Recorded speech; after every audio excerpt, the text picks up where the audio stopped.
Et sujet sensible, aujourd'hui on va lire à propos de l'adultère dans le défi lecture de la Bible de l'aurore au crépuscule. On est dans Proverbes et là aujourd'hui on va voir les ravages, les conséquences de l'adultère.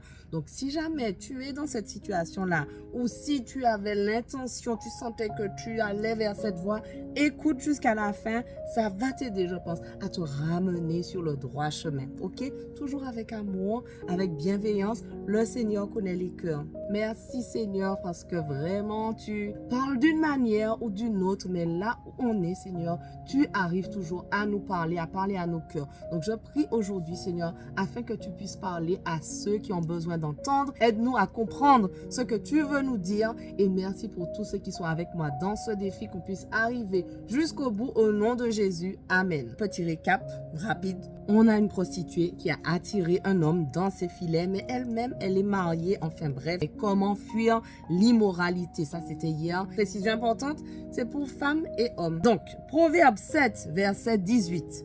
Viens, grisons-nous d'amour jusqu'au matin. Livrons-nous aux délices de la volupté, car mon mari n'est pas à la maison. Il est parti pour un voyage au loin. Il a emporté une bourse pleine d'argent. Il ne rentrera qu'à la pleine lune. La pleine lune.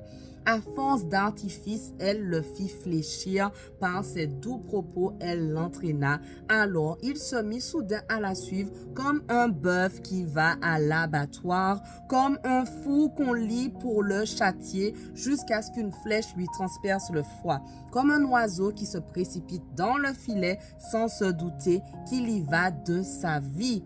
Et maintenant, mes fils, écoutez-moi, prêtez attention à mes paroles, que votre cœur ne se laisse pas entraîner par une telle femme. Ne vous égarez pas dans ses sentiers, car nombreuses sont ses victimes blessées à mort, et ceux qu'elle a fait périr comptent parmi les plus robustes. Hommes et femmes, hein, c'est dans les deux cas.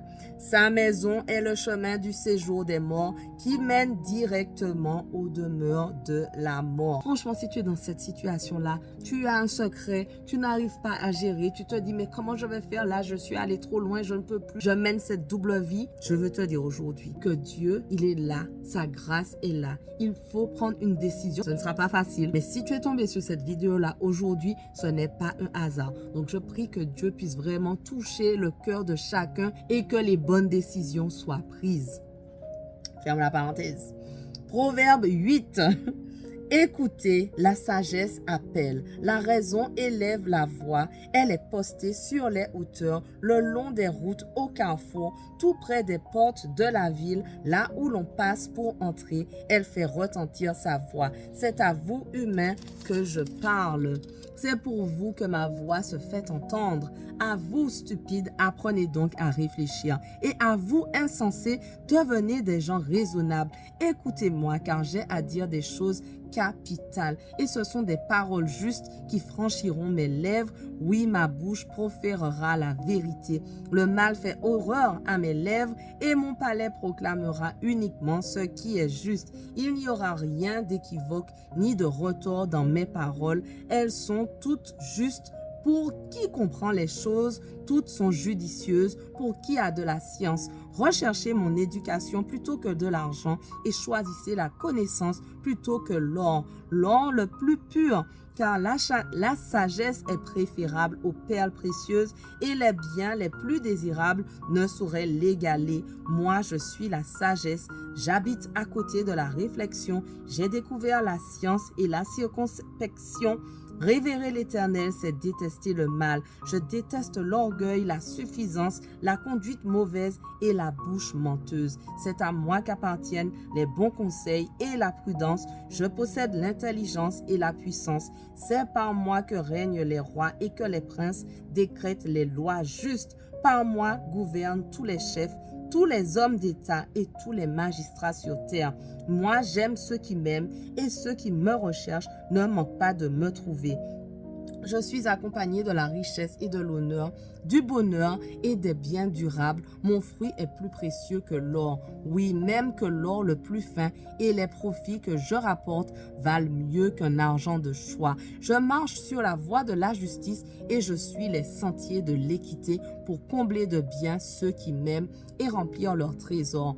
Or, l'Éternel me possédait tout au début de son activité et avant d'entreprendre les plus anciennes de ses œuvres, j'ai été établi. Dès les temps éternels, bien avant que la terre fût créée, j'ai été enfanté, avant que l'océan existe et avant que les sources aient fait jaillir leurs eaux surabondantes, avant que les montagnes aient été établies, avant que les collines soient apparues, j'ai été enfanté. Dieu n'avait pas encore formé la terre et les campagnes, ni le premier grain de poussière de l'univers.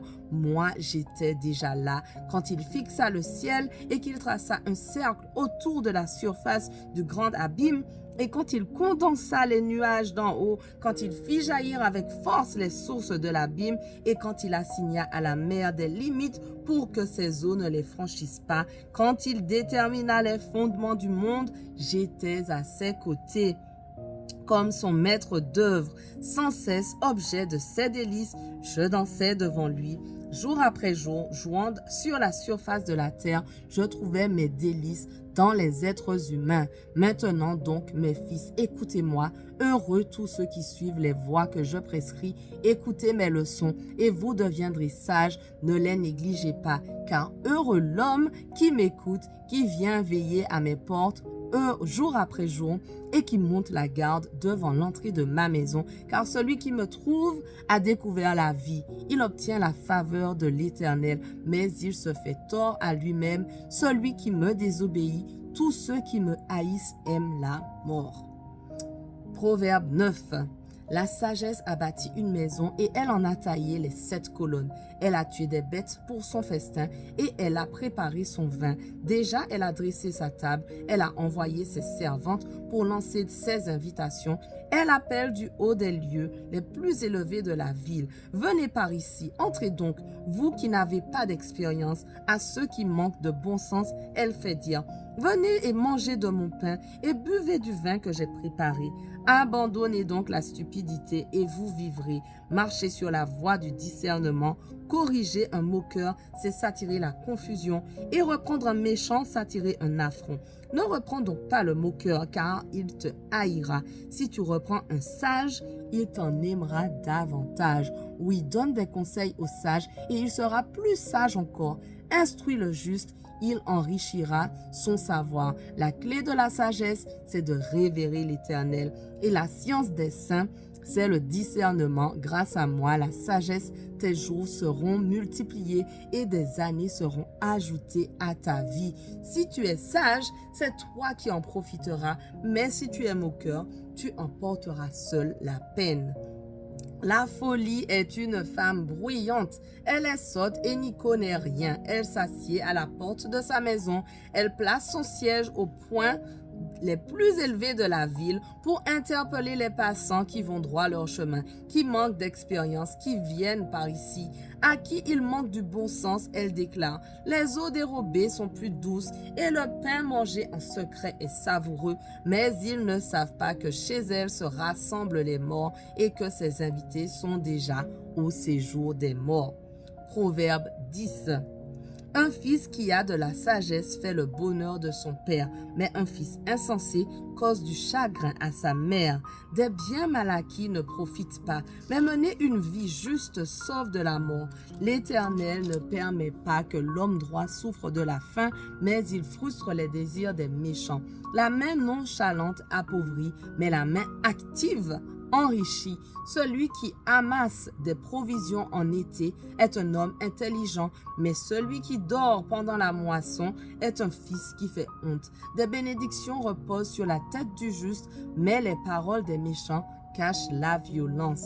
Voilà, notre passage du jour touche à sa fin, mais on continue dès demain. On ne lâche rien. Allez, sois bénis.